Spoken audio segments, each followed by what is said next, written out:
ang mga kwento ng pag-ibig, kwento ng buhay at kwento ng pag-asa dito sa Barangay Love Stories. Love Stories. Wala raw pinipiling lugar, panahon o kalagayan ang pag-ibig. Basta na lamang itong dumarating at handa nitong suungin ang lahat. Mapatunayan at masunod lamang ang tapat na hangarin. Ikaw, kabarangay, naranasan mo na bang magmahal ng laban sa lahat ng hadlang? Dear Papa Dudut, ako po si Anding, lumaking mahirap sa probinsya ng La Union. Nagtapos ako ng elementarya at high school pero hindi ko naipagpatuloy ang kolehiyo dahil sa sobrang hirap ng buhay. Malinaw pa sa alaala ko ang mga panahong nag-aaral ako sa elementarya. Kahit may uniforme, halatang halata pa rin ang kahirapan namin. Luma ang suot ko, bigay lang ng naging amo ng mga magulang ko. Hindi rin ito na ipaayos sa mananahi kaya sobrang luwang. Kaya't nahihiya ako sa mga kaklase ko. Madalas pa nila akong pagtawanan dahil mukha raw akong nakaduster imbis na naka-uniforme. Sa mga panahong yon ay kinikimkim ko ang sakit ng loob kung bakit kailangan ganito ang buhay namin. Kahit simpleng lapis at papel ay hirap na hirap pa rin ibigay ng mga magulang ko. Ganon po kami kahirap, Papa Dudut. Siguro dahil na rin marami kaming magkakapatid. Ako ang panganay, wala ring kaalaman sa family planning sina nanay at tatay. Pero believe pa rin ako sa kanila. Kasi kahit salat kami ay pinilit nilang mapagtapos kami sa elementarya at high school.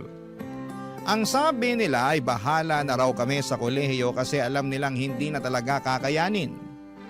Noong nakapagtapos ako ng high school ay agad akong namasukan bilang taga-bantay sa isang tindahan.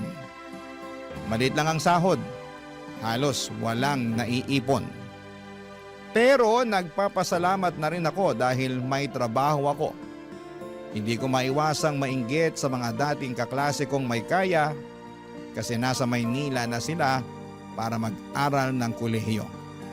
Ang iba naman ay nasa San Fernando City. Madalas kong isipin kung may sapat lang akong pera at talino, sana'y nakapag-aral din po ako. Pero sinampal ako ng realidad. Isa lang akong hampas lupa at nananatiling malaking panaginip para sa akin ang makatungtong sa kolehiyo. Isang araw may nag-alok sa akin na maging kasambahay. Pinsan siya ng amo ko kaya pumayag ang amo ko na iwan ko ang pagtitinda kung tatanggapin ko ang trabaho at saktong 18 years old na ako. Lumawas ako ng Maynila, Papa Dudut.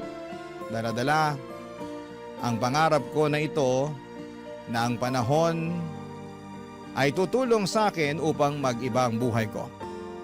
Pagsusumikapan kong maging maayos na kasambahay para hindi ako mapagalitan ng amo ko. Doon ko nakilala ang anak ng bago kong amo na si Kevin, Papa Dudut.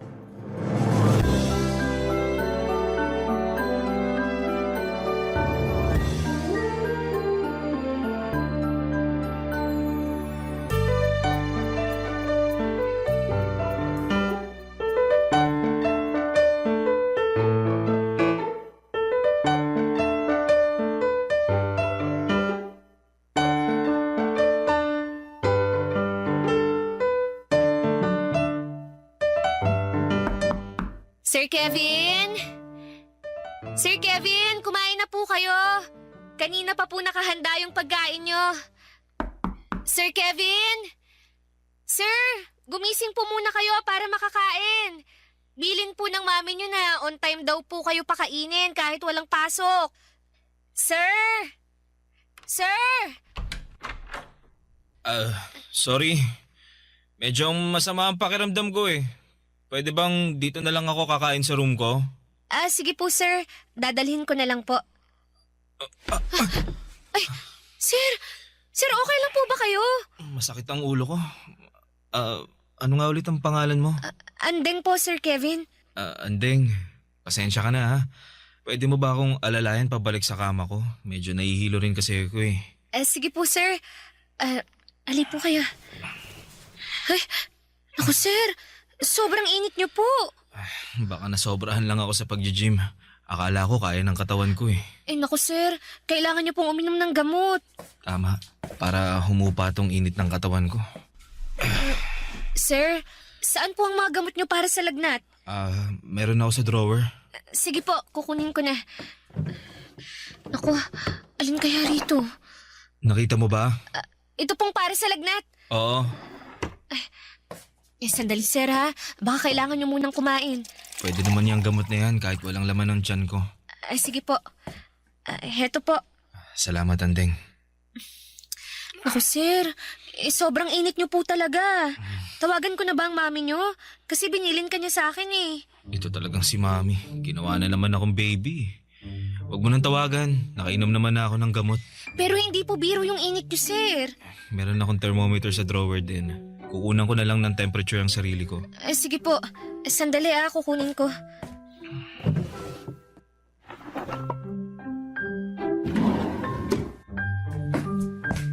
Ito po, nahanap ko na, sir. Ito po. Salamat, Andeng. Welcome po. Trabaho ko po na alagaan ko kayo.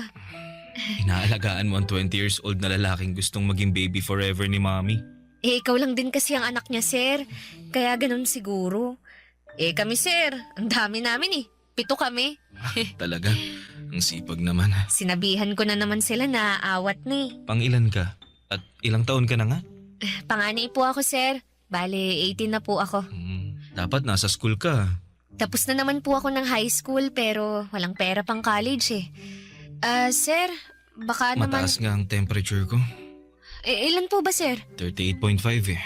Kaya pala ang init ng katawan ko. Nako, baka kailangan ko kayong punasan ng maligamgam na tubig para mas guminhawa ang pakiramdam nyo. Naku, nakakaya naman. Naku, wag na po kayong mahiya. Tsaka, kasambahay nyo naman ako eh. Bukas sa loob ko na alagaan ko kayo. Ang bait mo naman. Kukuha lang ako ng bimpo tsaka mag-iinit ng tubig. Meron ako sa mga gamit ko. Saka, huwag ka na mag-init. Doon ka na lang sa shower kumuha ng tubig. May heater naman yun. Sige po. Pagkatapos po, kumain na po kayo. Sige. Andeng, salamat talaga. Salamat sa pag-aalaga. Pagaling po kayo, sir Para po pagdating ni Ma'am Connie, magaling na kayo. Tsaka para po makapasok kayo sa Lunes. Oo nga. Buti Sabado ngayon. Sana gumaling agad ako. Di ba naman ako gagaling sa lagay na to eh. May mabait akong kaibigan.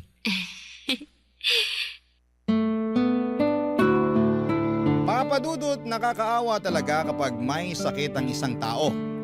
Sa kaso ni Kevin ay lagnat lang naman, pero labis ang pasasalamat niya dahil inalagaan ko raw siya. Medyo nahihiya pa nga ako habang pinupunasan ko ang katawan niya.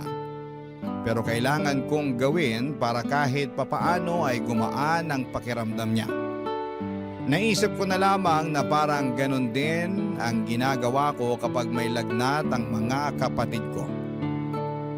Gwapo po si Sir Kevin. Matangkad at matipuno ang katawan dahil nagji-gym. 3rd year college na siya noon sa isang kilalang university sa Maynila.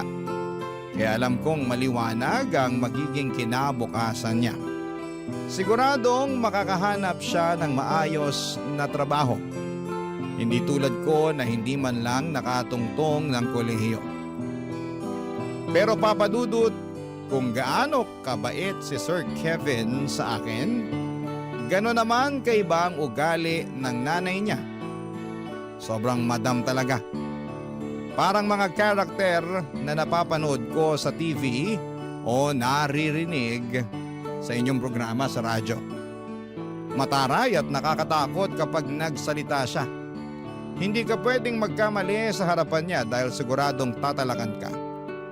Kaya naman sobra ako naging maingat sa trabaho ko, papadudot, Pero kahit na anong ingat ay may mga pagkakataong sumasablay din ako.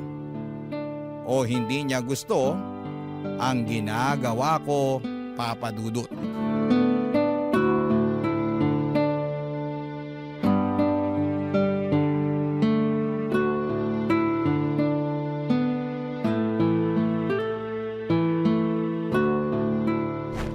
Ano tong nangyari sa kortina?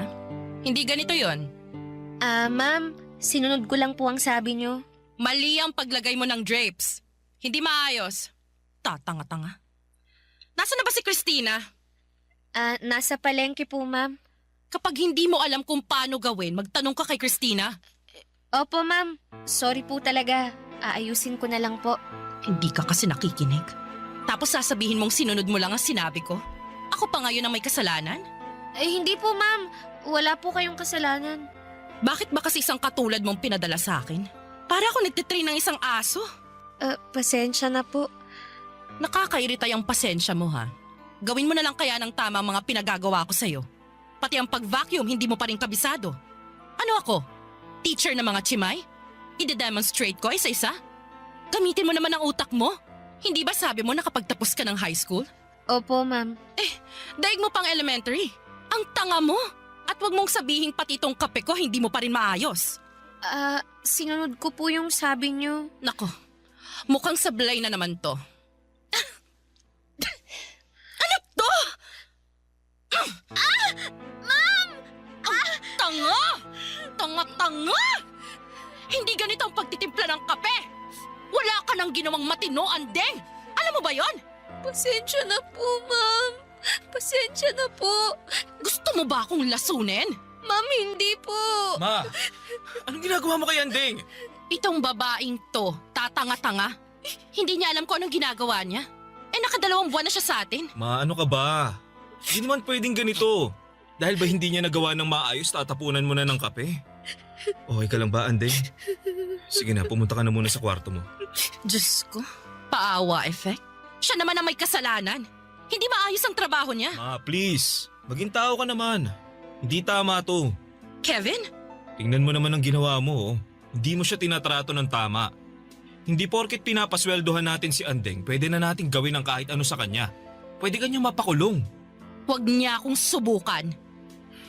Please, ma.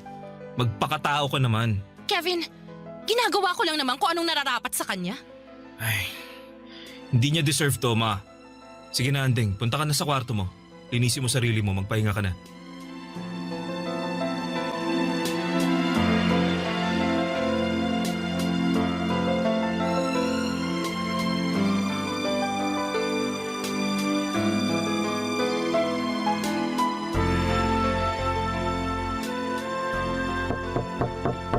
Andeng, okay ka lang ba? Sir, opo. Okay lang po ako. Mukhang hindi. Medyo mapulay ang mukha mo. Oh. Sumusobra na talaga si mama. Paano kung nalapnos yung mukha mo? Hindi na po ganun kainit nang tinapo niya sa mukha ko. Kahit na, pinagmalupitan ka pa rin niya. Kakausapin ko siya mamaya.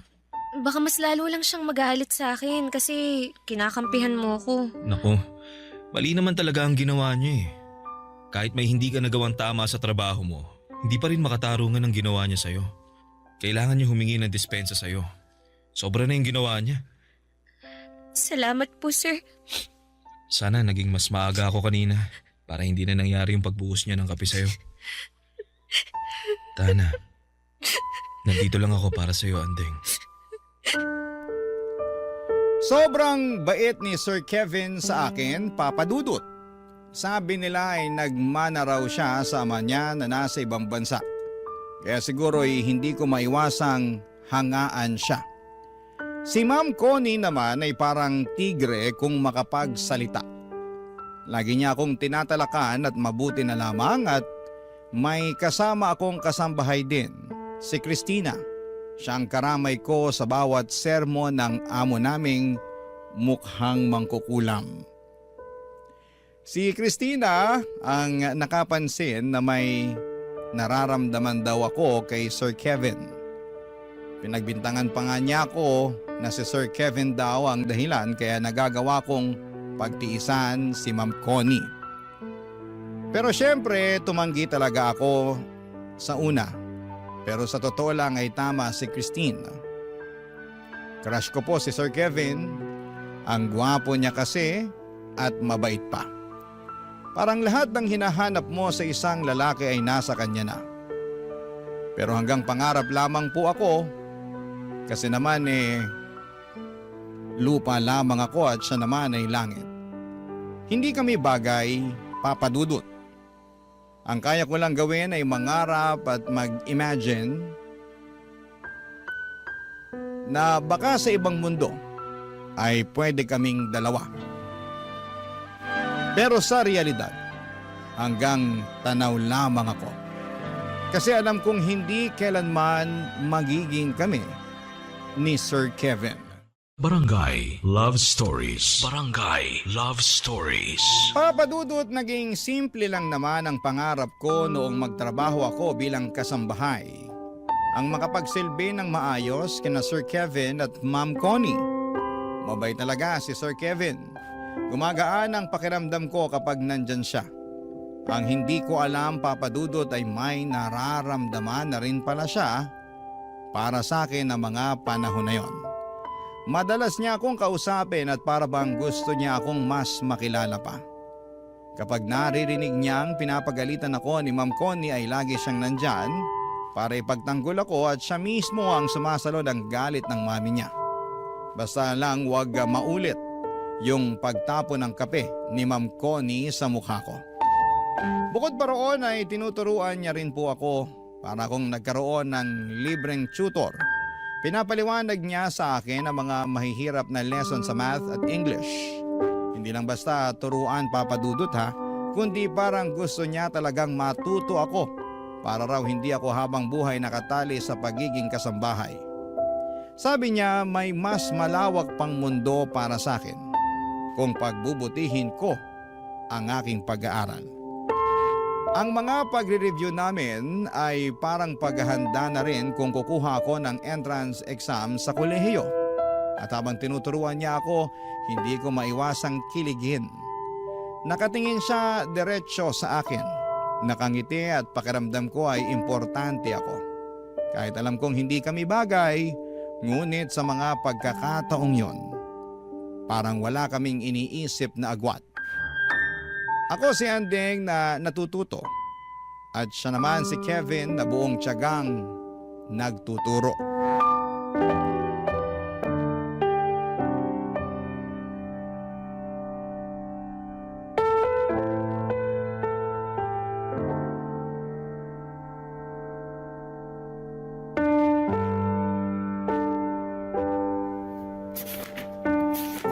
Oh, ayan.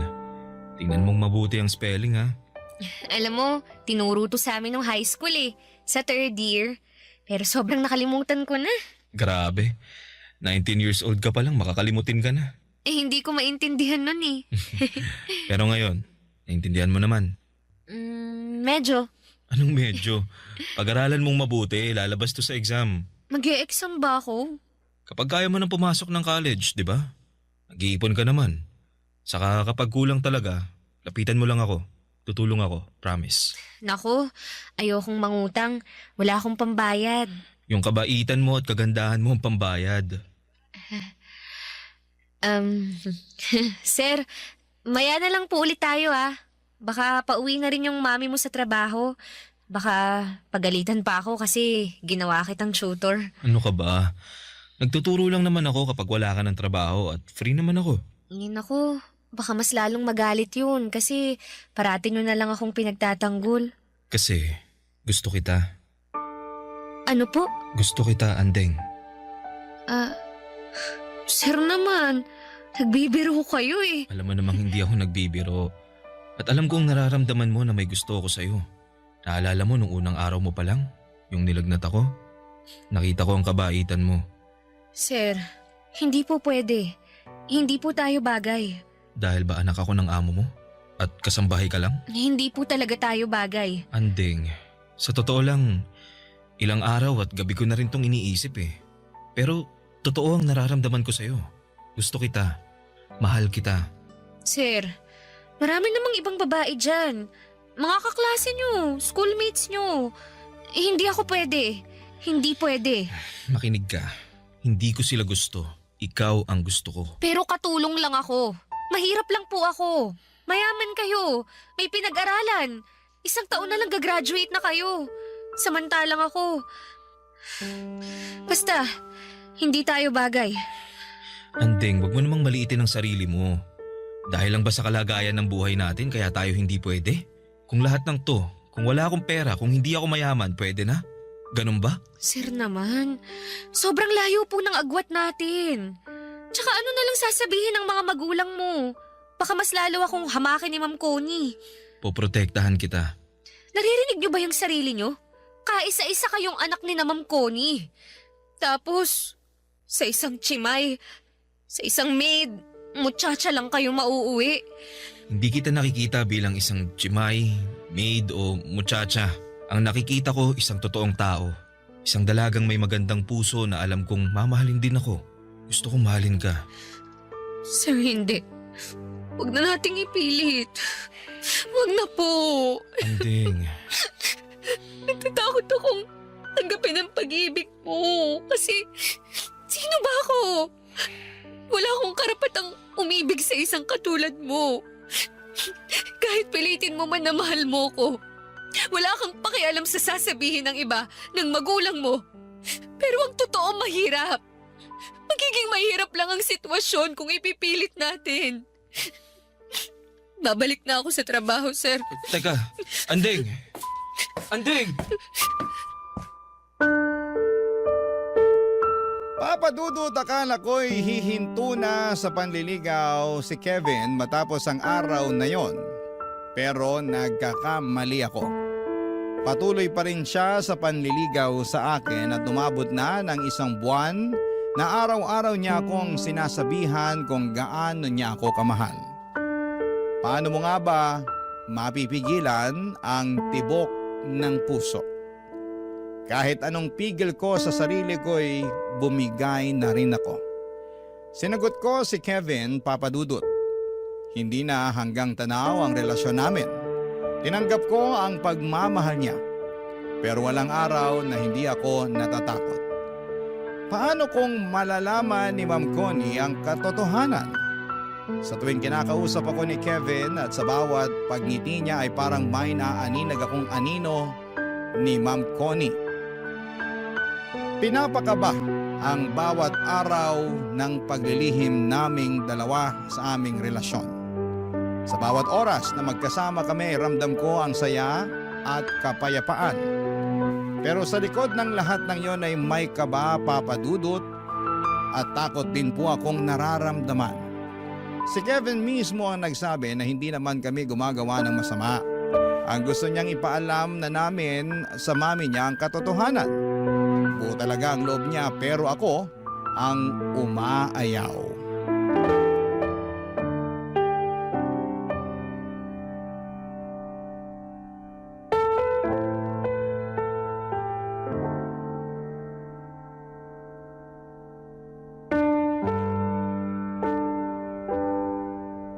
Dalawang buwan na nating nililihim sa kanila. Baka kailangan na talaga nating sabihin. Da naman akong ipaglaban ka, Anding. Kevin naman, baka ganito na muna tayo. Magtatago? Hindi naman tayo gumagawa ng masama ah. Nagmamahalan tayo. Sige na, lumabas ka na ng kwarto ko.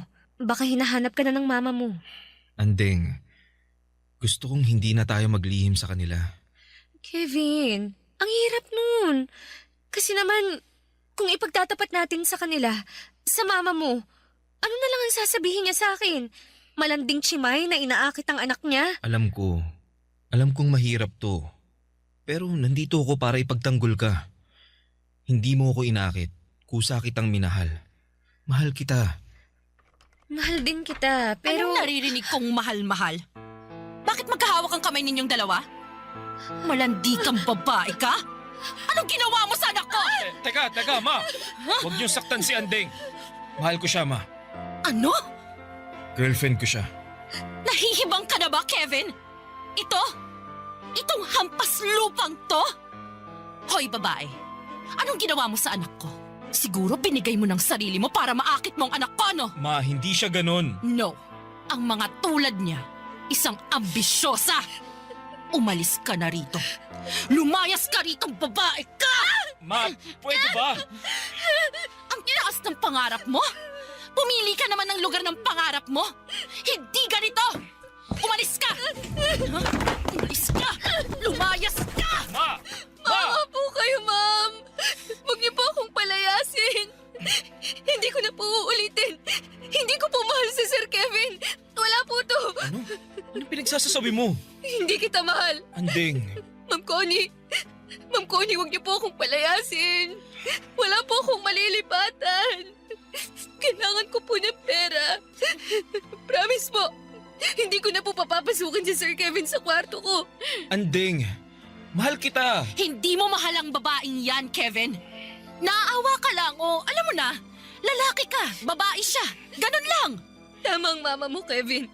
Hindi mo ako mahal. Hindi totoo ang nararamdaman mo. Hindi. Makinig ka, Kevin. Hindi siyang para sa'yo. At ikaw, babae, kung gusto mong manatili dito, anong makukuha ko, ha? Gusto kong lumayas ka para mapigilan ang balak mo sa anak ko. Mas mababantayan niyo po ang kilos ng anak niyo kung nandito ako. Kasi kung wala ako rito, at dahil sa ambisyon ko na yumaman, pwede pong makipagkita ako sa anak niyo nang hindi niyo alam.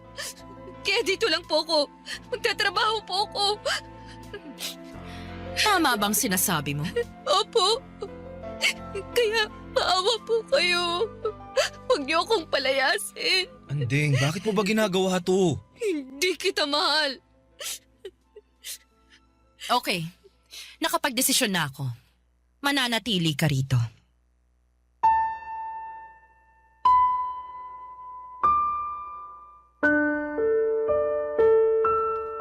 Sa sobrang takot ko ay halos gumuho ang mundo ko sa mga pinagsasabi ko.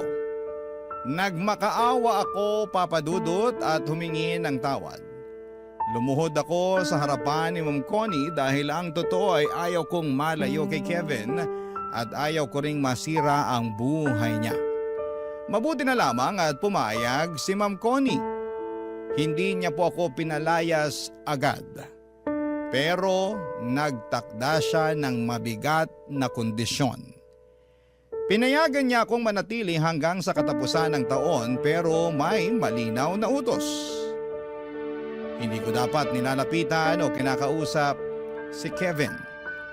At pagkatapos ng taon ay kailangan ko nang umalis at hindi na muling bumalik sa bahay nila. Siyempre hindi naman pumayag si Kevin, Papa Dudut. Sa harap mismo ng mami niya ay pinaglaban niya ang pagmamahala namin. Pero matigas si Ma'am Connie. Sino ba naman ako para maging girlfriend ng anak niya? Ang sakit, Papa Dudut. Nandun na ang taong mahal ko handang ipaglaban ako. Pero kailangan kong tanggapin ang realidad na pinagtagpo man kami pero hindi kami tinadhana.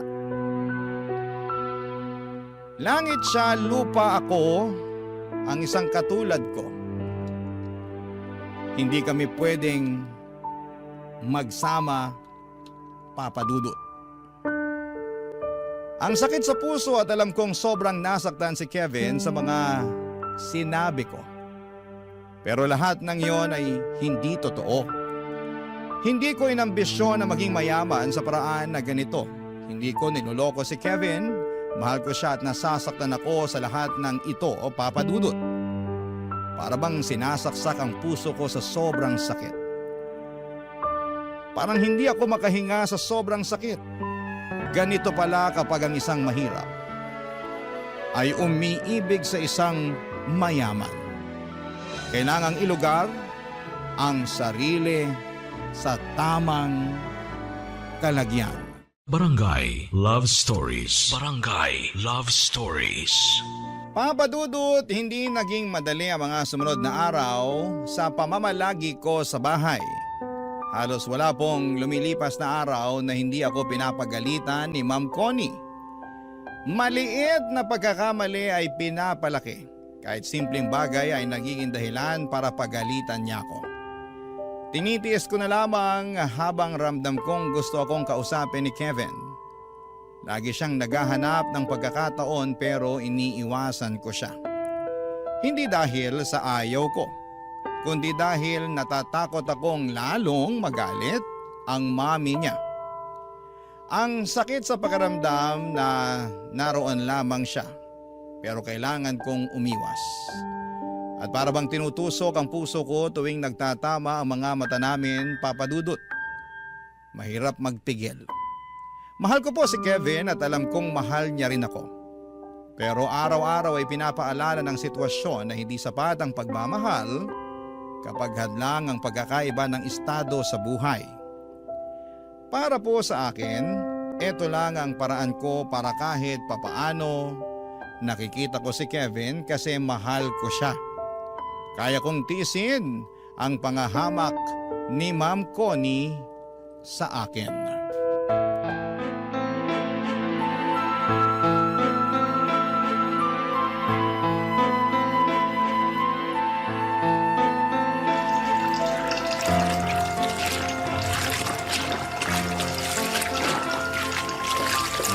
Andeng, kinakalaban mo ba ako ng palihim? Po? Hindi po, ma'am. Huwag kang magkunwari. Alam mo naman na maselan ako sa mga kurtina ko, di ba? Bakit may mancha yung sa kwarto namin? Bakit hindi maayos ang pagkakalaba? Ma'am, maayos po ang pagkakalaba ko noon. Hinandwash ko pa nga po kasi alam kong gusto nyo ng ganun eh. Pero hindi mo inayos. Yan ang totoo. Kunwari ka pa. Ma'am, inayos ko po talaga. Tigilan mo nga yung kaiiyak mo. Wala dito ang anak ko. Walang maaawa sa'yo. Walang magtatanggol sa'yo na para bang akong pinapalabas mong kontrabida sa buhay mo. Ma'am, ang gusto ko lang po, maging maayos ang trabaho ko rito. Kaya po, inayos ko po talaga. Kung gusto niyo po, lalaban ko na lang po ulit. Hoy, ikaw. Kung ano man ang binabalak mo sa anak ko, tigilan mo. Wala po. Wala po akong binabalak sa kanya. Kaya nga po nandito ako para pakita niyong wala akong balak sa anak niyo eh. Hindi ko po siya kinakausap. Umiiwas po ako. Sinungaling. Teka, naisip ko lang. Siguro ikaw rin yung nagnakaw ng pera ko na naiwan ko sa bulsa nung nakarang araw, no? Matapos mong labhan, wala kang sinole. Po? Ma'am, wala po akong perang nakita. Hindi po ako magnanakaw. Talaga lang? Ang sinungaling ay kapatid ng magnanakaw? Siguro pinadala mo na sa mga magulang mo yung ninakaw mo. Hindi ka na nahiya? Ma'am, hindi ko po gawain ng magnakaw. Sinungaling? Ha? Tama na po, ma'am. Ang iya ka talagang babae ka! Masama kang tao! Wala po akong ninakaw. Wala po. Ikaw, huwag na huwag mong sasabihin sa anak ko na sinaktan kita ha. Kung hindi malilintikan ka sa akin. Tigilan mo yung paawa effect mo na yan. Kung hindi ako makakatiis, papaalisin na kita. Opo, hindi po ako magsusumbong. Kasi kung magsusumbong ka, isusuplong din kita sa pulis dahil ninakawan mo kami. Naiintindihan mo ba? Opo. Paano mo kaya inakit ang anak ko? Ibang klase ka talaga, no? Akala mo dahil ang sipag-sipag mo kunwari ay matutuwa kung ikaw ang mapapangasawa ng anak ko. Nagpapatawa ka ba? O iniinis mo ko? Sinabi ko naman po sa inyo na wala na po akong balak sa anak niyo. So may balak ka dati. Tapos noong nalaman kong totoo at muntik kitang kalad ka rin sa labas, ay nag-ibang ihip ng hangin. Wala ka ng balak. Ganon ba? Magsalita ka! Umayos ka. Dumating ng anak ko. Umayos ka! Pahiran mo yung mga luha mo. Hindi niya pwedeng mahalatang umiyak ka. Opo. Huwag mo akong subukan, Andeng. Masisira ang buhay mo. Opo, Ma'am Connie. Umayos ka.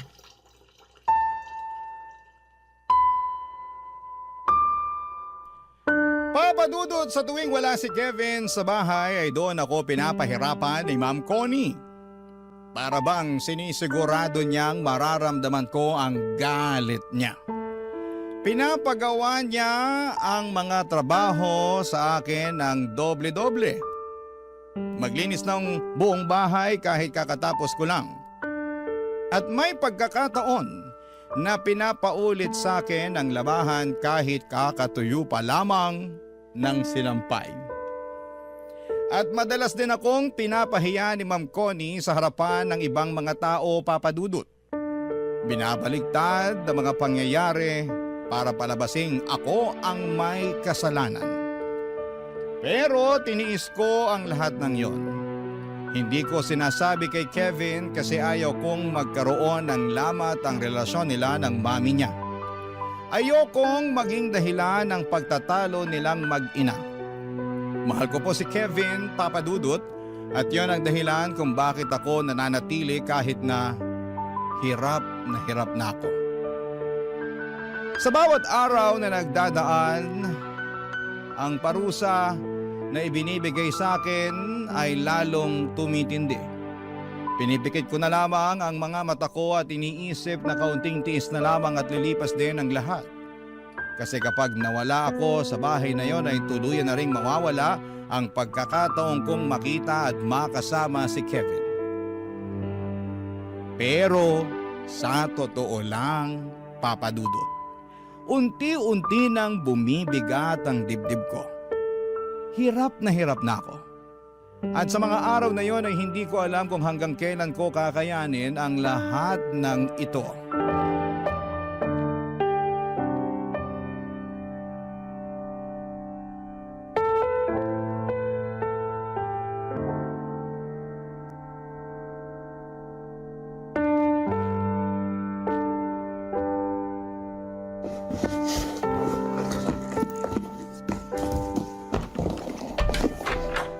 Anding, anong ginagawa mo?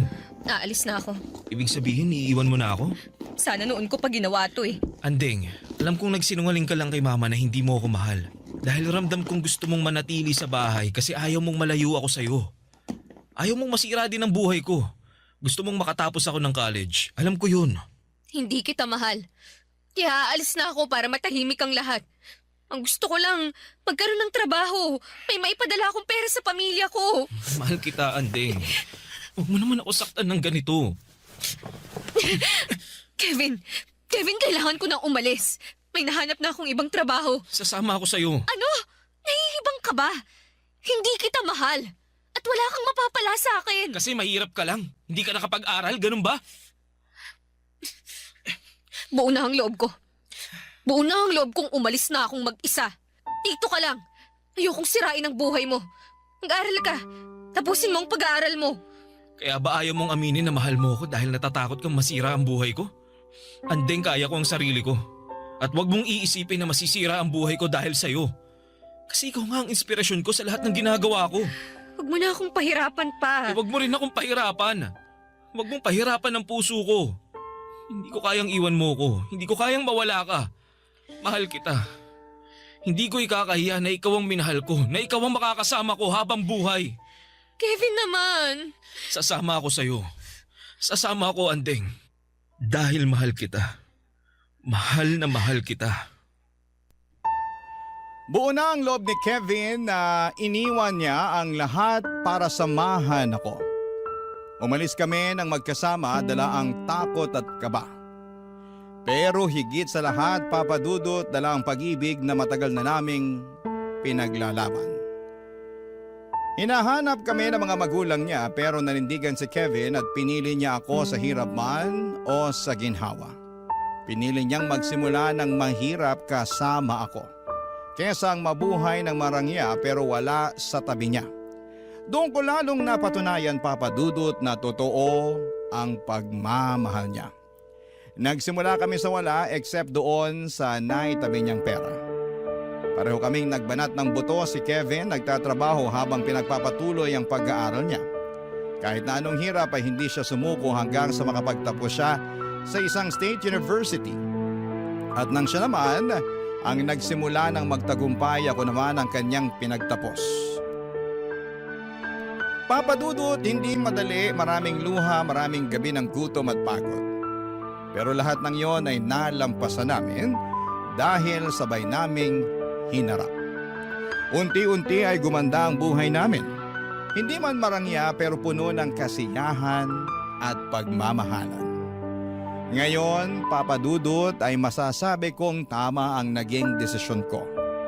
Ang lumaban para sa puso ko. Kasi lahat ng sakit, lahat ng parusa at hirap na tiniis ko noon ay napalitan ng magandang bagay. At higit sa lahat ay natupad ang pangarap kong dati hanggang panaginip lamang. Na makasama at mahalin si Kevin hanggang sa dulo ng lahat. Parang Cinderella story pero pareho kaming nagsumika para umangat. Ang prinsipe ay buwaba sa kanyang palasyo para sa akin at mamuhay na normal para lamang ipaglaban ang puso niya. Sobrang mahal ko po si Kevin, Papa Dudut. Hindi man ako tanggap ni Ma'am Connie ay wala na siyang magawa kasi ako na ang pinakasalan ni Kevin. Ang mahalaga, I am made to be with my Prince Charming. Ang mahal ko, si Kevin. Kasama ang aming 3 anak. Maraming salamat po sa inyo, Papa Dudut, at sana'y forever po itong programa ninyo. Ang inyong forever kapuso at kabarangay, Andeng. Nakakaantig naman talaga ang ating kwento. Ikaw ba, kabarangay? Nakarelate ka ba sa story natin ngayon? Kwentuhan naman tayo dito sa comment section. Ang mga kwento ng pag-ibig, kwento ng buhay at kwento ng pag-asa dito sa Barangay Love Stories. Love Stories.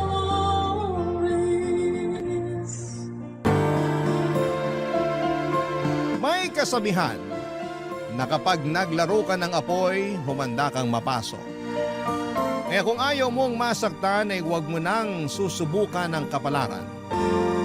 Ikaw, kabarangay, naglaro ka na ba ng apoy?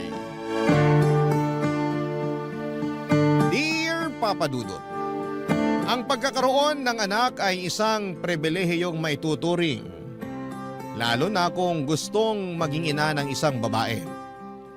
Yun ang eksaktong naramdaman ko nang pinanganak ko ang panganay namin ni Joji taong 2023. Kahit na nung una ay napaisip ako kung paano ba maging mabuti at epektibong nanay. Lalo na at wala naman akong kinalakhang mother figure. Sa kabila ng lahat ay kinaya ko pa rin at patuloy na kinakaya ang pagiging ina hanggang sa ngayon. Pero hindi tungkol sa pagiging nanay ko ang pangunahing dahilan kung bakit ako napasulat sa inyong programang Barangay Love Stories. Meron pang mas importante na nais ko sanang ihingi ng payo sa ating mga kabarangay. Bago po ako magpatuloy ay itago nyo na lamang ako sa pangalang Amila. 32 years old, taga Taguig City at isang sales representative na nagtatrabaho sa isang sikat na brand ng sasakyan. Dati kong katrabaho si Georgie at nagkaroon kami ng isang anak. Nagsama kami sa isang bubong pero nitong taong 2024 ay may nangyari sa aming relasyon.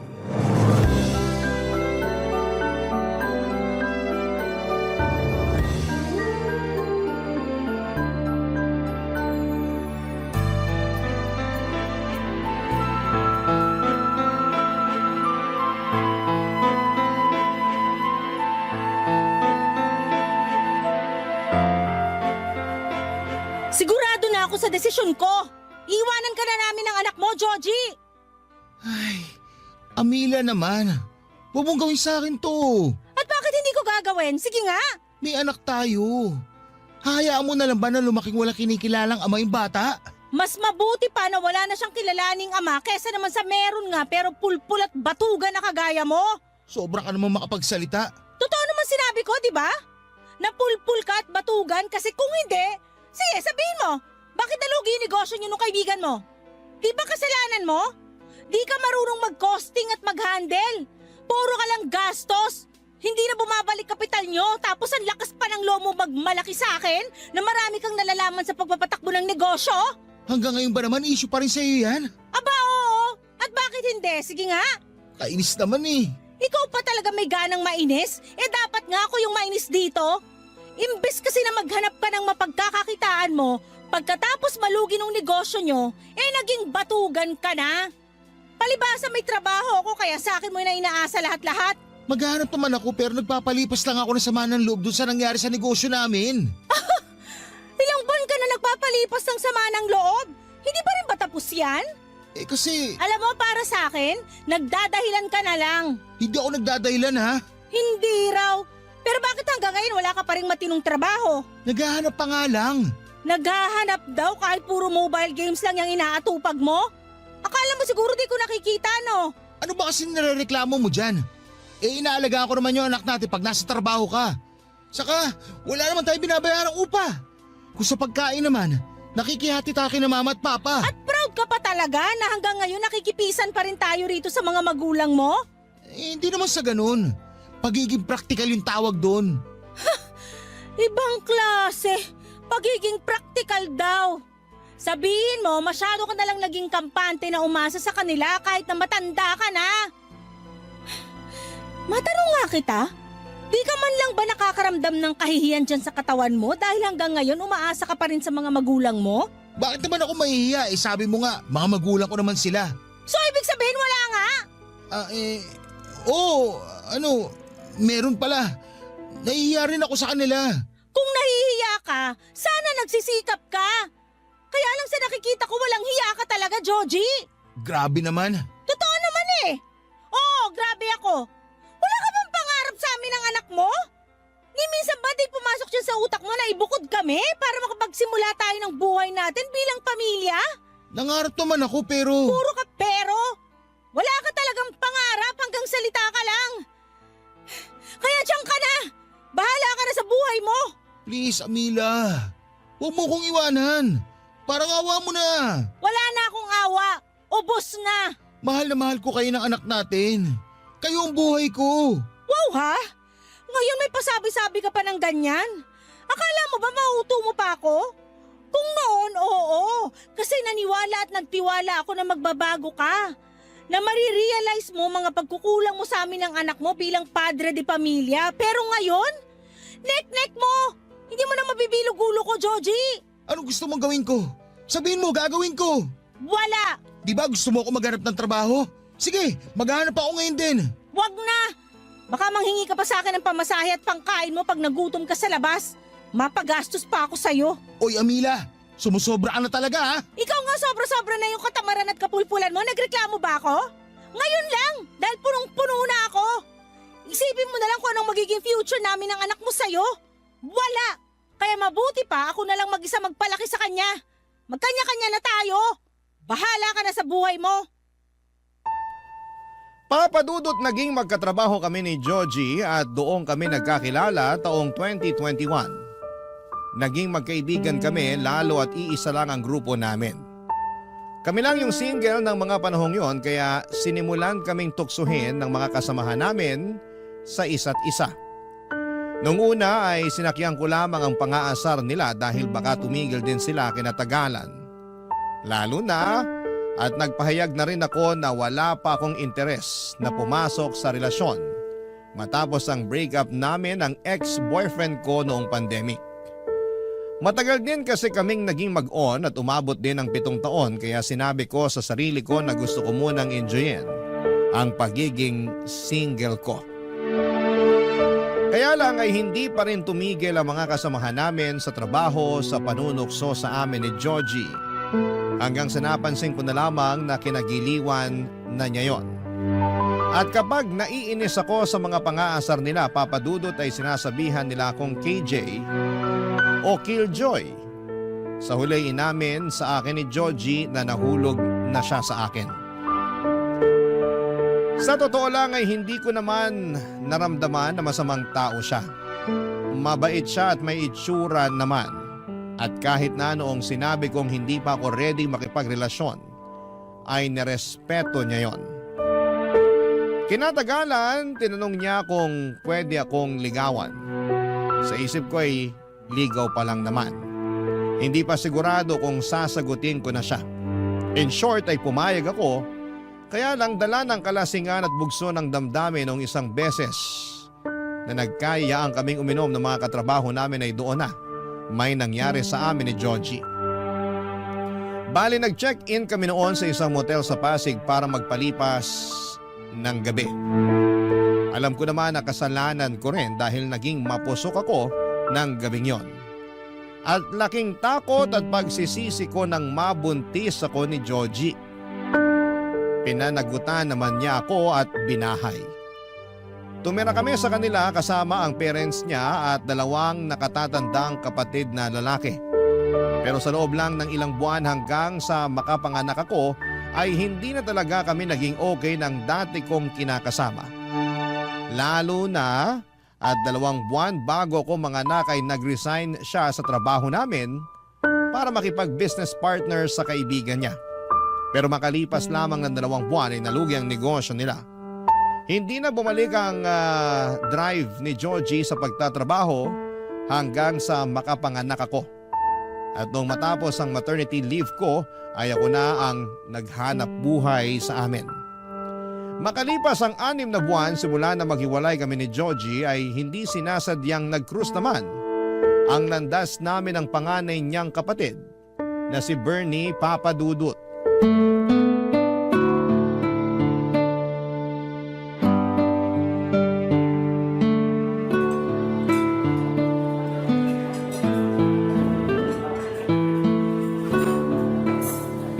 Uy, ang mahal dito sa kinainan natin. Huwag kang mag-alala. Treat ko naman since ako yung nagyaya sa'yong kumain dito. Alam ko, pero nakakahiya pa rin. May trabaho naman ako, pero nagtitipid kasi ako ngayon lalo na nagagatas at diaper pa yung anak ko. Oo, ayan oh. Kakabili ko pa nga lang. Galing ako sa grocery bago mo ako nakita dun sa sakayan ng mga UV. Oo nga eh. Sakto. Kaka-out ko pa lang sa shift ko. Sipag mo talaga. Kahit linggo nagtatrabaho. Wala ba kayong off? Meron naman pero depende kung kailanganin sa ospital. Magjo-duty talaga kahit nakasarapan pa ng tulog mo. Ganon talaga. Ito yung pinili kong propesyon. Hindi ba mahirap maging nurse dito sa Pinas? Mahirap. Parang lahat naman ng trabaho mahirap. Pero masaya ako na pinaglilingkuran ng bansa natin. Sa bagay. Pero di ba uso na yung ibang kababayan natin na nurse nag-a-abroad? Oo, matagal na namang ganun ang sistema. Ikaw ba, hindi mo ba naisip na mag-abroad? Curious lang kasi di hamak na mas malaki kikitain mo doon kaysa dito. Oo nga. Kaya lang, kailangan ako ng mga kababayan natin. Siguro sa iba, di nila maiintindihan tong prinsipyo ko. Pero masaya naman ako sa ginagawa ko. At hindi ko naiisip na mag-abroad para lang kumita ng malaki. Tama ka naman, pero sigurado akong maiisip mo rin yun pag nagkaanak ka na. Iba rin talaga pag may anak na. Uunahin mo talaga ang kapakanan niya. Oo naman, anak muna bago ang sariling prinsipyo. Pero don't get me wrong ha, bilib ako sa'yo at sa lahat ng mga nurse na piniling magtrabaho rito sa Pilipinas. Kayo kaya at iba pang nasa medical field ang modern hero dito, lalo na nung nag-pandemic. Thank you. Huwag ka mag-thank you, totoo lang sinasabi ko. Kumusta na pala kayo ng pamangkin ko? Okay naman kami. Bibong bata yung pamangkin mo, magana rin kumain. Natutuwa nga ako dun kasi di mahirap alagaan eh. Speaking of, sino pala nagbabantay sa kanya pag nasa trabaho ka? Yung mama ko, pero tsahin ko talaga yun ah. Ah, ibig sabihin, doon kayo nakikituloy ngayon? Oo, malayo ko siyang kamag-anak sa mother side. Third cousin ng nanay ko. Mag-isa lang siya sa bahay nila ngayon matapos mamatay sa stroke ng asawa niya last year. May mga anak naman, 2 babae. Pero nasa ibang bansa na pareho. Okay naman kayo doon? Oo, mabait yung tsahin ko, para ko na siyang nanay. Ako lang talaga yung medyo pasaway nung kabataan ko kasi di ako nakinig sa kanya. Talaga? Ibig sabihin, tumira ka na rin sa kanila noon? Oo, inampun niya ako at pinag-aral nila ng asawa niya sa kolehiyo.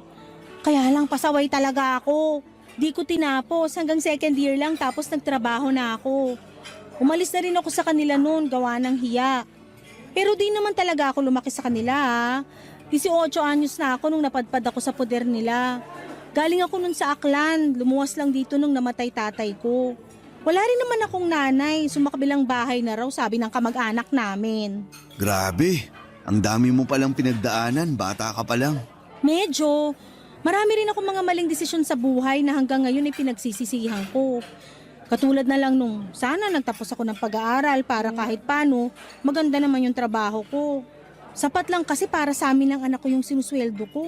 Minsan kulang pa. Bakit? Hindi ba nagpapadala ng pera sa inyo si Georgie? Naku, hindi. Pero di ko na rin naman siya hinihingan kasi saan naman siya kukuha ng pera na ipapadala sa amin, di ba? Kung sa mga magulang niyo pa siya manghihingi, ako na ang nahihiya. Kaya nga nag-decide na ako makipaghiwalay sa kapatid mo. Ay, nalungkot talaga kami ng husto nung umalis ka sa bahay. Lalo na sina mama at papa. Lagi nilang hinahanap yung apo nila. Tungkol sa bagay na yan, wala naman akong intensyon na ilayo sa inyo yung anak ko. Di pa lang talaga ako handang ipakita siya kay Georgie. Pero sa nakikita ko naman, nagbago na si Georgie. Sa ngayon, nagsisikap siya na makapaghanap ng trabaho para raw may mukha na siyang ihaharap sa inyo. Ilang buwan na kaming hiwalay, hindi pa rin ba siya nakakahanap ng bagong trabaho? May nahanap at napasukan naman pero di nagtatagal. Ewan, sabi niya depressed daw siya. Hindi makapag-focus, gawa ng lagi kayong iniisip. Amila, wala na ba talagang chance na magkabalikan kayo ng kapatid ko? Gusto mo bang malaman ng totoo? Oo, Hindi ko alam. Okay naman kami ng anak ko. Masaya kami kahit kaming dalawa lang. Nakakapagod maging nanay at tatay sa anak namin pero kinakaya ko. ay, hindi rin naman kita masisisi kung masyado ka nang napuno at napagod kay Georgie. Kasalanan din naman kasi talaga niya. Papadudot simula nang maghiwalay kami ni Georgie ay in-unfriend ko na rin sa social media ang lahat ng miyembro ng pamilya niya. Desidido na kasi akong kalimutan sila at magsimula ng bagong buhay kasama ang anak ko. Kaya nga hindi ko napigilang makonsensya nang banggitin ni Bernie ang pang-unfriend ko sa kanya sa kwentuhan namin ng araw na yon. Lalo't wala naman siyang ginagawang mali sa akin noon. Sa dalawang kuya ni Georgie, si Bernie ang pinakamabait, maginoo, gentleman at guwapo. Nung unang beses na dinala ko ng dati kong kinakasama sa bahay nila para makilala ang pamilya niya, ay napansin ko na talaga si Bernie. Nagtatrabaho siya bilang isang nurse, maasikaso siya sa akin ng mga panahong yon. Palibhasa ay masaya raw siya dahil magkakapamangkin na raw sila. Sa buong panahon ng pamamalagi ko kina Georgie ay nakuha ni Bernie ang buong atensyon ko. At kahit hanggang sa pag-uwi ay si Bernie ang tumatakbo sa aking isipan imbis na ang dati kong kinakasama at tatay ng magiging anak ko, Papa Dudut. Barangay Love Stories. Barangay Love Stories. Papadudot, bago kami naghiwalay ng landas ni Bernie, noong nagkita kami ay nagkapalitan kami ng social media. Gusto niya raw kasing makumusta ang pamangkin niya kaya hindi na ako tumutol pa. Hindi ko naman sila tinanggalan ng karapatan sa ano ko pero ayoko na talagang makisama kay Georgie. Para sa akin ay masyadong pabuhat ang taong yon. At nakampante na lamang sa buhay na sinusuportahan ng mga magulang nila. Batugan pa at kung kailan ako nag-decide na tapusin na ang lahat sa amin saka pa lamang sa saniba ng kusa na maghanap ng trabaho. Kaya nga wala talaga akong ka-interes kay Georgie noong nagkikwento tungkol sa kanya ang Kuya Bernie niya. Kunwari ay may pakialam ako pero wala na talaga. Ganon pala kapag napagod ka na at naging manhid. Sa pagpapatuloy ng kwento ko ay nagkaroon kami ng constant communication ni Bernie sa Messenger.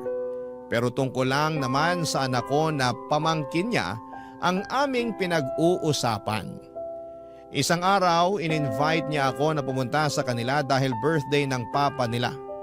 Ayoko sanang umaten pero noong parang naglambing na siya sa akin na gusto raw makita ng parents nila ang anak ko, ay hindi ko na siya natiis pa. Ayos lang naman talaga sa akin na pumunta sa kanila. May isang tao lang na ayokong makita ang pagmumukha, Papa Dudut.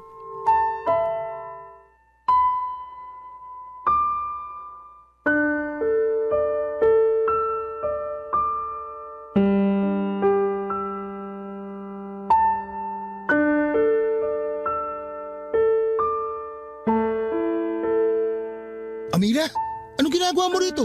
Ano bang klaseng tanong yan? Eh di inimbitahan ako rito. Sino nag-imbita sa'yo eh? Halos wala na kaming kontak sa inyo ng anak ko. Ako ang nag-imbita sa kanila rito sa bahay. Ikaw kuya? Oo, may masama ba doon? Wala, pero paano kayo nagkaroon ng kontak ng ex ko? Wala ka na sigurong pakialam doon. Anong wala eh? Nanay ka pa rin ng anak ko. Tapos wala akong kontak sa'yo pero si kuya meron? Kumalma ka nga muna. Paano ko kakalma? Sige nga. Hindi mo sinabi sa akin na nagkakausap pala kayo ni Amila. Baka naman sinusulot mo na siya sa akin ha? Hinay-hinay ka sa pagsasalita mo, Joji. Baka nakakalimutan mong kuya mo pa rin ako. Walang kuya pag pag-ibig na pinag-uusapan. Siraulong to. Ano ba yung pinagsasabi mo? Eh wala naman kaming relasyon ni Bernie. Saka nung nakaraang araw lang naman kami nagkaroon ng contact dahil aksidente kaming nagkita matapos kong mamili sa grocery. Masyado ka malisyoso. Naninigurado lang naman ako. At bakit kailangan mong manigurado eh hindi rin naman tayo? Eh kasi, syempre, bakit pa rin tignan yun no? Naging tayo. May anak pa nga tapos papatol ka sa kuya ko? Alam mo, kung hindi lang birthday ni Papa, baka kanina ko pa pinadugo sa suntok yung bunganga mo. Napakabastos mo. Pati ako na kapatid mo, pinag-iisipan mo ng ganyan? Mahirap na. Hirap sa'yo, masyado kang sigurista na wala sa lugar. Di na ako magtataka bakit iniwan ka ni Amila eh. Ano sinabi mo? Ulitin mo para masapa kita. Mahiya ka nga. Gagawa ka pa talaga ng eksena sa birthday ni Papa. Ikaw nga walang iya eh. Inibita mo si Amila. Hindi mo man lang sinabi sa akin. Alam ba nila mama at papa na pupunta sa larito ng anak namin? Oo, alam nila. Kaya expected nila pagdating ng mag-ina mo. Ewan ko ba naman kung nasa ang lupalop ng daigdig yung utak mo nung sinabi ko yun sa dinner natin last time. Di ka nakikinig. Tapos ako pa sisisihin mo na wala kang alam sa pagpunta nila rito sa bahay? Ha? Hindi ko nga talaga alam. Kahit kailan talaga, Joji. Mag-sorry ka sa kuya mo. Nakakahiya ka. Ayoko nga. Hindi ka lang sigurista na wala sa lugar. Ma-pride ka rin. Bahala ka kung anong gusto mo sabihin. Maiwan ko na kayo. Maglalaro na lang kami ng anak ko. Tingnan mo yung taong yun. Hindi pa rin pala nagbabago. Pasensya ka na kung ganun pa rin ugali ni Joji. Ako nga dapat humingi ng pasensya sa'yo eh. Napagkamalan pa niya tayong may relasyon kahit wala naman. Naiintindihan ko naman yung galit niya pero kapatid niya ako. Hindi ko magagawa yung iniisip niya. Hindi ko siya maintindihan kasi hiwalay na rin naman kami. Wala na siyang dapat pakialam kung gustuhin kong pumasok sa panibagong relasyon. Bakit? May bago ka na bang nagugustuhan? Ha? Wala pa pero in the future ba? Okay. Pero tingin ko, kaya nagkakaganon si Joji dahil mahal ka pa rin niya. Talaga? Oo, sabi mo nga, ma-pride siya. Kaya di niya talaga kayang aminin yung nararamdaman niya. Pero halatang halata siya masyado. Anong masasabi mo? Ewan ko, di ko alam kung matutuwa ako o maiinis. Mabuti pa, kalimutan mo na lang yung tinanong ko. Ayoko namang masira yung mood mo. Pumunta kayo rito para sa birthday ni Papa at hindi sa kung anong family drama. Tama ka. Ayoko magpaka-stress kaya sana lubayan ako ng kapatid mo. Para kasi siyang stress na nagkatawang tao.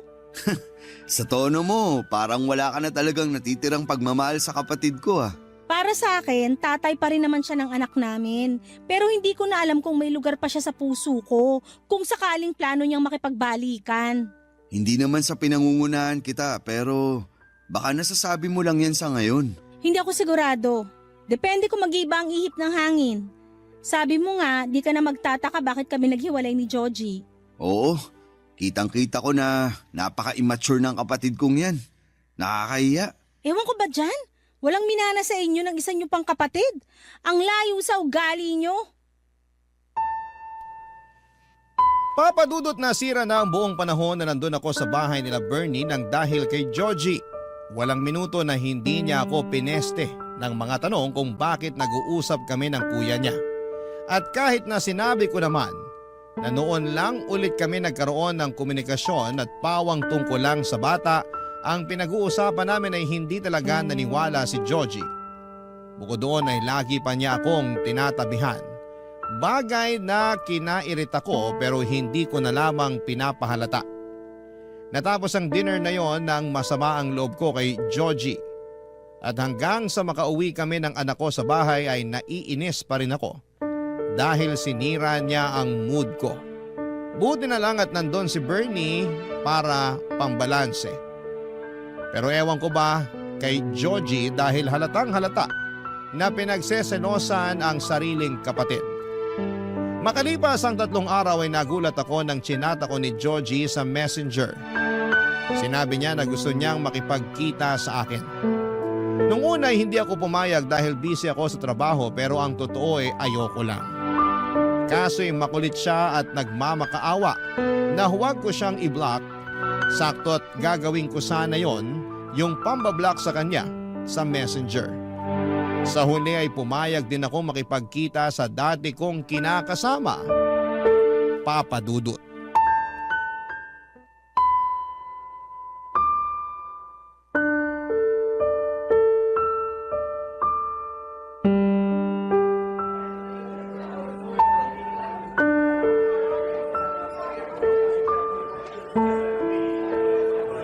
Natatandaan ko, paborito mo rito sa cafe na to kaya dito kita dinala. Ah, oo. Paborito ko nga rito. Natatandaan ko pa rin yung kape na gustong-gusto mong in-order dito. Pati yung cake na kaparis nun. Ano ba kasing kailangan mo? Ha? Sabi ko, ano bang kailangan mo? Bakit mo ako kinukulit na makipagkita sa'yo? Pwede bang mamaya ko na sabihin? Umorder muna tayo para makakain tayo. Hindi ako pumayag makipagkita sa'yo para kumain kasama ka. Kaya sabihin mo na kung anong kailangan mo sa akin. Kamila naman. Bakit? Ano bang ginawa ko? Medyo tumataas yung boses mo. Nakakahiya pinagtitinginan na tayo ng tao. Ay, nakakainis ka kasi. Ayaw mo pa akong diretsuhin, dami mo pang cheche-bureche. Ay, sige, para lang malaman mo. Nakipagkita ako sa'yo para makausap ka. Tungkol saan ba? Tungkol sa atin. Anong tungkol sa atin pinagsasasabi mo? Sa pamilya natin. Napag-isip-isip ko kasi na gusto ko nang ayusin ang pamilya natin. Hindi ako naniniwala na bigla mo lang yan naisip. Kilala kita, Georgie. Wag ako. Napag-isip-isip ko nga. Pero mas lalo ko lang na-realize nung kinausap ako ni Kuya Bernie. Ha? Anong pinag-usapan niyo ni Bernie? Marami pero nagsimula yun nung tanongin niya ako kung mahal pa ba kita. Sabi ko, oo, mahal pa kita. Ang totoo, hindi naman nawala yung feelings ko sa'yo kahit na naghiwalay na tayo. Tapos sinundan niya ako ng tanong na kung bibigyan ako ng isa pang pagkakataon para ayusin ang pamilya natin, susunggaban ko raw ba? Sabi ko, oo naman. Kaya hiningi ko sa kanya yung pangalan mo sa messenger at naglakas loob akong i-chat ka. Ah, o tapos? Anong gusto mong gawin ko ngayon? Ayaw mo ba na maayos pa ang pamilya natin? Ayaw mo bang lumaki na may kinikilalang tatay yung anak natin? Sino ba namang ayaw nun? Siyempre gusto ko pero... Pero ano? Nag-aalangan ako. Alam mo naman kung bakit, di ba? Nakakatakot sumugal sa'yo tapos sa dulo matatalo lang uli ako. Pangako, hindi ka na matatalo dahil gagawin ko ang lahat para may panalo tong pamilya natin. Magiging matino akong padre de pamilya, tatay sa anak natin at kinakasama sa'yo. Bigyan mo lang ulit ako ng isa pang pagkakataon para mapatunayan kong sarili ko sa inyo ng anak natin. Hindi ko alam, Georgie. Hindi naman din kasi biro yung mga pinagdaanan ko noon kasama ka. Ngayon na nakaalis na ako sa sitwasyon na yon, gugustuhin ko pa bang bumalik? May parte sa akin na gustong tanggapin yung inaalok mo kasi sino ba namang magulang na naghahangad na magkaroon ng wasak na pamilya ang anak niya, di ba? Wala. Napagdaanan ko na yan eh. Alam ko yung pakiramdam pero may isa pang parte sa akin na nagsasabi na baka mag-aksaya lang ako ng panahon pag pinayagan pa kitang makabalik uli sa buhay namin ng anak ko. Pero hindi naman ako masamang tao. Nagkulang lang ako sa inyo ng anak natin. Lang? Kailan naging lang ang pagkukulang? Ewan, pero isang beses lang naman yun. Anong isang beses? Maraming beses na yun, hindi ko lang sinabi sa'yo. Sana sinabi mo para alam ko kung saan ako nagkulang sa inyo. Ay, wow ha? Kailangan ba talagang sabihin sa'yo ang lahat? Hindi ba pwedeng makiramdam ka? Sobrang manhid mo naman yata. Ay, di sorry. Akala mo siguro maaayos ng sorry mo ang lahat, no? Alam ko na hindi maaayos yung mga bagay na nagawa ko na. Nagawa ko na nga, hindi ba? Nasa nakaraan na. Pero meron pa namang ngayon at hinaharap. Yung ngayon at hinaharap na sinasabi mo, kaya ko nang ayusin ng mag-isa. Kailangan mo pa rin ng katuwang lalo na sa pagpapalaki ng anak natin. Kung ngayon nakakaya mo pa dahil hindi pa siya nag-aaral, paano na pag lumaki na siya? Sige nga. Nandiyan ka naman, di ba? Di tulungan mo ko. Magpakatatay ka sa anak natin, pero hanggang dun na lang yon. Hindi pamilya matatawag yung ganung setup. Ang alam kong pamilya yung merong nanay at tatay sa isang tahanan. Hindi nanay lang, hindi rin tatay lang. Ha? Saan mo naman napulot yan 2024 na? Yung nalalaman mo, panahon pa yata ng mga Hapon. Please, Amila. Bigyan mo pa ako ng isa pang pagkakataon. Pangako, hindi nasasakit ang ulo mo sa akin. Hindi na ako magiging batugan. Magsisikap na ako para sa'yo at sa anak natin. Papadudot, ramdam ko na sincero si Joji sa mga sinabi niya sa akin ng araw na yon. At kahit na noong una ay naiinis ako sa desisyon niyang ayusin namin ang pamilya namin, deep inside ay nakaramdam naman ako ng kaligayahan. Dahil alam kong posibleng maayos pa ang pamilya namin at hindi lalaking walang kinikilalang ama ang aming anak. Pero pag uwi ko sa bahay namin ay narealize kong hindi ko pala talaga gustong makasama si Joji. Ni ayokong maayos ang pamilya namin. Masyado lang akong nadala sa paiyak-iyak at paawa effect niya noong magkausap kami. Hindi pa naman ako pumapayag na ayusin namin ang aming relasyon dahil wala na talaga akong nararamdaman sa kanya. Kung bakit kasi hindi ko pa siya nagawang diretsuhin. Noong panahong yon, edi sana'y wala na akong problema, papadudot. Ayokong lumabas na pinapaasa ko siya. Gayong alam ko sa sarili ko na hindi ko na siya gusto. Dahil ang totoo ay meron na akong ibang gusto. At yun ay walang iba, kundi ang Kuya Bernie niya, papadudot. Barangay Love Stories. Barangay Love Stories. Papadudot, napansin ko noong simulang ayusin ni Georgie ang relasyon namin ay dumalang naman ang pangungumusta sa amin ni Bernie. Aaminin kong nakaramdam ako ng tampo sa kanya kahit na hindi naman niya kami responsibilidad ng anak ko. Masyado lang siguro akong nasanay na mabilis siya na mag-reply kapag nagchat-chat ako. Pero kahit marami na akong sinend na picture at video ng anak ko, ay hindi man lang niya magawang isin. Doon ako tuluyang nainis kay Bernie pero alam ko naman sa sarili ko na wala siyang ginawang mali sa akin. Meanwhile, kapag si Georgie naman ang nagchat-chat sa akin ay hindi ko naman siya kaagad nire-replyan. Nagdadahilan na lamang ako pero minsan ay nagtatampo siya. Kaya nga kahit napipilitan ay chinachat ko na lamang siya pero puro anak lang namin ang pinag-uusapan namin. One time, in-invite ako ni Georgie na pumunta sa kanila dahil wedding anniversary ng parents nila at may pa-dinner sa bahay. Walang pag-atubili akong umuo dahil naisip ko ay makikita ko doon si Bernie. Excited akong maghanap ng sexy na maisusuot at agad akong nagpaganda, papadudot.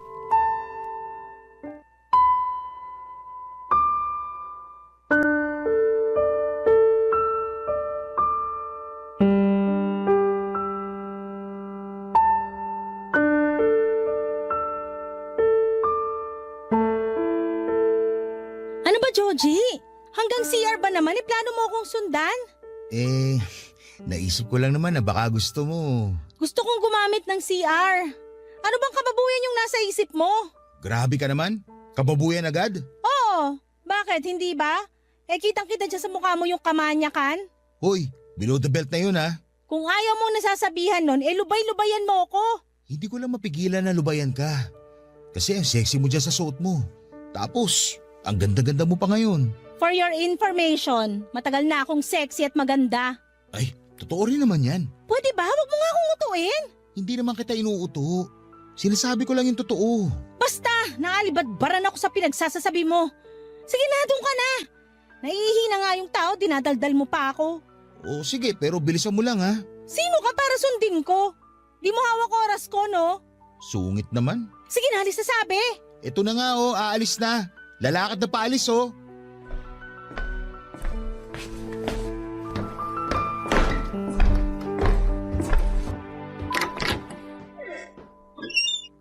Tagal namang umalis ang kapatid kong yun.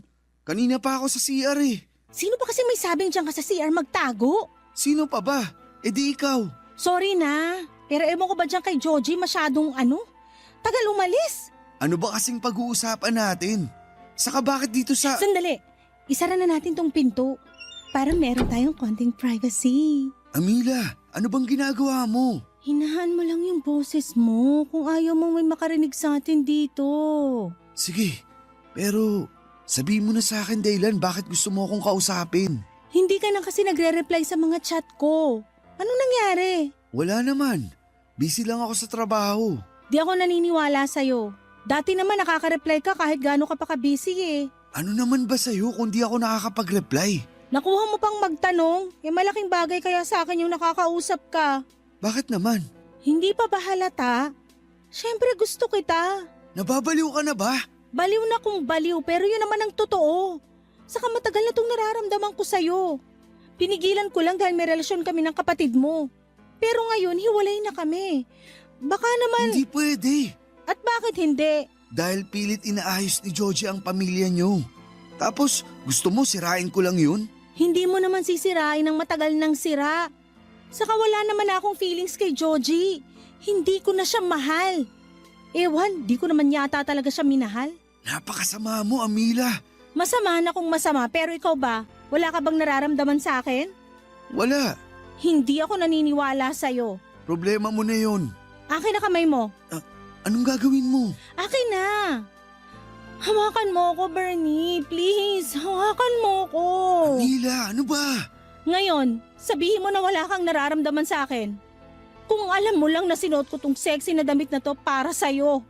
Nag-ayos ako, nagpaganda para lang sa'yo. Hahayaan mo na lang ba na masolo ako ng kapatid mo? Hindi na kita maintindihan. Eh di wag mo akong intindihin.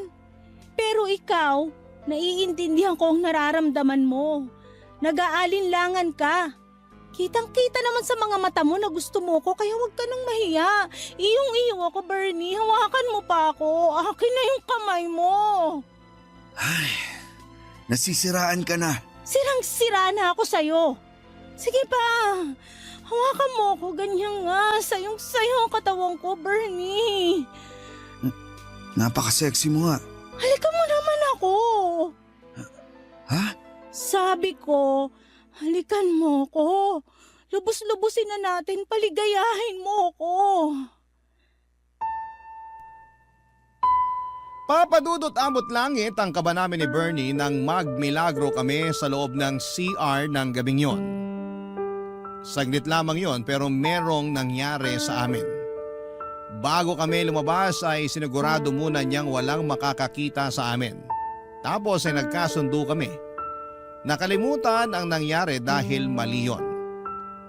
Dapat kami raw ni Georgie ang magkasama at magkatuluyan. Sa isip ko ay tutol ako pero ano na lamang ang sasabihin sa akin ng mga magulang nila sakaling malaman nila ang katotohanan. Natapos ang dinner na yon na punong-puno kami ng pagkailang ni Bernie sa isa't isa. Nalungkot ako ng husto dahil hindi man lang niya ako magawang tignan ng diretsyo at kausapin. Maaga rin siyang nagkulong sa kwarto niya after dinner pero feeling ko ay iniiwasan niya lamang ako. Nasasaktan ang puso ko dahil pakiramdam ko ay para bang kung anong nakakadiring bagay o may malubhang sakit ang turing niya sa akin. Hindi ako sanay dahil ang kilala kong Bernie ay mabait at maalaga sa amin ang anak ko. Lumipas ang 3 araw, wala pa ring reply si Bernie sa mga messages ko. Halatang iniiwasan niya ako kaya labis akong nasasaktan, papadudot.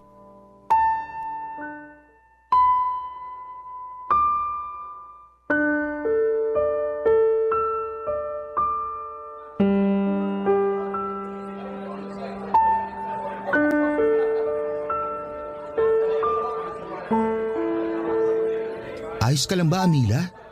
Ha? Oh, oo. Bakit mo naman natanong? Napansin ko lang na kanina ka pa nakatulala dyan. Actually, may kinukwento ko pero tinigil ko na. Kasi mukhang hindi ka naman nakikinig. Sorry, medyo pagod lang. Sa trabaho ba yan o sa anak natin? Pareho. Kulang ako sa tulog lalo na nagkasakit din yung anak natin. Ilang gabi akong puyat. Ha? Bakit ngayon mo lang sinabi? Sana natulungan kita sa pag-aalaga sa kanya. Ayos na. Magaling na yung anak natin kaya huwag ka nang mag-alala. Pero sa'yo naman ako mag-aalala. Bakit? Mukha ka kasi magkakasakit eh. Kulang nga lang ako sa tulog. Bigla tuloy ako na konsensya dahil niyaya pa kita lumabas. Buti alam mo. Ay, sorry na. In my defense, may importante rin kasi akong gustong sabihin sa'yo. Gaano ba yan ka-importante at di mo na lang chinat? Importante nga. Kung sa chat ko sasabihin hindi ko na magagawa to. Asa na ba yun? Ano yan? Teka, ito. Nahanap ko na. Amila, alam kong marami akong pagkukulang sa'yo at sa anak natin. Pero nangako ko sa sarili ko na babawi ako. Magiging mabuting padre de pamilya ako sa inyo at gagawin ko lahat para ibigay sa inyo ng anak natin ang masaganang buhay. Sandali nga lang. Nagpo-propose ka ba? Oo, tignan mo yung laman ng box. Napakagandang singsing, hindi ba? Para sa'yo yan. Sa akin? Oo. Sinabi kasi ng Kuya Bernie ko na kung mahal kita, yayain raw kita magpakasal. Sa totoo lang, matagal ko na yung gustong gawin. Hindi pa lang ako nagkakalakas ng loob na mag-propose sa'yo. Kumbaga, naghihintay pa ako ng tamang panahon. Pero naisip ko na hindi naman darating yung tamang panahon pag hinintay mo yon. Naguguluhan ako, Joji. Saan? Sa mga sinasabi mo, sa lahat-lahat. Diyan sa pagpapropose mo. Anong magulo, desidido na nga ako. Aayusin ko na nga yung relasyon at pamilya natin, hindi ba? Sa palagay mo, maaayos yun sa pagyaya mo sa aking magpakasal? Bakit naman hindi? Nagtatanong ka pa? Hindi nga ako pumayag na magkaayos tayo. Ikaw lang yung pilit na magkabalikan tayo alang-alang sa anak natin. Pero kung ako yung tatanungin mo, ayoko na talaga. May iba ka na bang mahal? Oo, meron na. At hindi ikaw yon. Sino? Si Kuya Bernie ba? Siyempre hindi. Sa bagay, hindi ka papatulan nun kasi may girlfriend na yon. Anong sinabi mo? Sabi ko may girlfriend na si Kuya. Nagulat nga kami dahil wala naman sa bokabularyo nun yung pagsusyota. Tapos nung nakaraan lang may bigla siya pinakilala sa amin. May girlfriend na siya? Oo, matagal na raw pala niyang gusto yung babae. Dito lang siya nagkaroon ng lakas ng loob na ligawan. Natawa nga ako kasi may pagkatorpe rin pala yung kuya ko. Oh, ano nangyari sa'yo? Bakit parang naluluha ka dyan? Wala. Napuwing lang yung mata ko. Sigurado ka? Oo nga. Sabihin mo kay Bernie, congratulations ka mo. Makakarating. Paano naman yung tungkol sa atin? Anong tungkol sa atin? Ito, yung singsing. Anong gusto mong gawin ko dyan? Uulitin ko ha. Nagpo-propose ako sa'yo ngayon, Amila. Gusto ko na maging asawa ka. Tinatanggap mo ba? Hindi. Ano nangyayari sa'yo? Ayos ka lang ba? Iabot mo na lang yung tubig kesa magtanong ka na kung ano-ano dyan. Sige. Oo, yan. Ayun na yung tubig.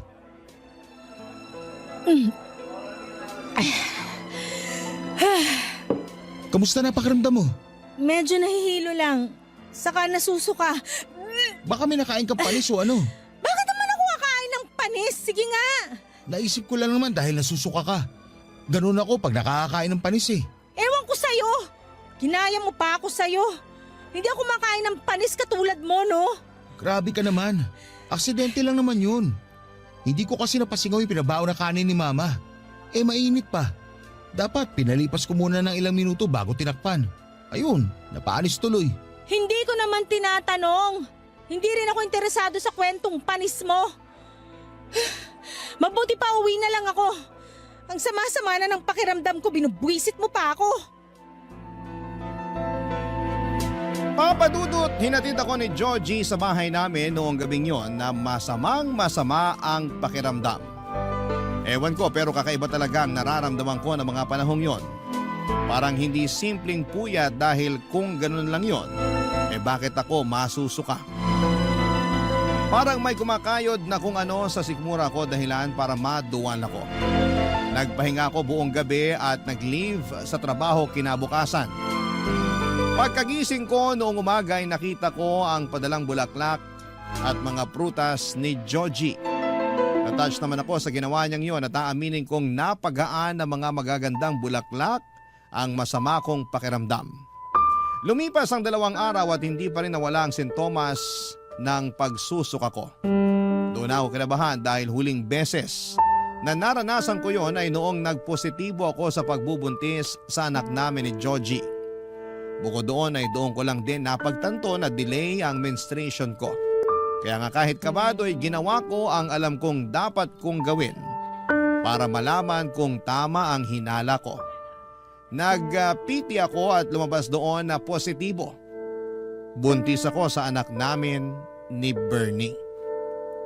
Imbis na magtatalon sa tuwa ay napahagulhol ako ng iyak. Takot na takot ako at hindi ko alam ang gagawin ko. Gusto kong sabihin kay Bernie ang katotohanan pero alam kong wala na siyang pakialam sa akin, Papa Dudut. May girlfriend na nga siya, hindi ba, at ayoko namang makagulo sa relasyon nila. Pero paano ko kakayaning dalhin na mag-isa ang baby na nasa tiyan ko? Hindi ko kaya. Hindi ko alam kung kakayanin ko pa. Alanganin din naman akong sabihin kay Georgie dahil sigurado magagalit siya ng husto sa akin. Sa ngayon ay siya lang ang inaasahan kong dadamay sa akin. Sana po ay mapayuhan ako ng ating mga kabarangay. Hanggang sa mga pagkakataong ito ay nalilito pa rin po ako. Alam kong hindi ko habang buhay maitatago ang pagbubuntis ko, Papa Dudut. Gusto kong gawin ng tama pero natatakot ako sa pwedeng kahinatnan. Kung bakit kasi sa dinami-rami pa ng taway si Bernie pa na kuya ng dati kong kinakasamang si Georgie. Napakagulo at komplikado ng pinasok kong sitwasyon. Hanggang dito na lamang po ang sulat ko, Papa Dudut, and God bless and more power sa Barangay Love Stories. Maraming salamat na rin po sakaling mapili po ninyong itampok ang kwento ng buhay ko. Ang inyong forever kapuso at ka-barangay, Amila. Barangay Love Stories. Barangay Love Stories. Anong say mo sa Barangay Love Stories na ito? Pagkwentuhan natin sa comment section yan. Nagustuhan ng iyong napakinggan? Ituloy yan via live stream sa www.gmanetwork.com/radio. Barangay LS 97.1 forever.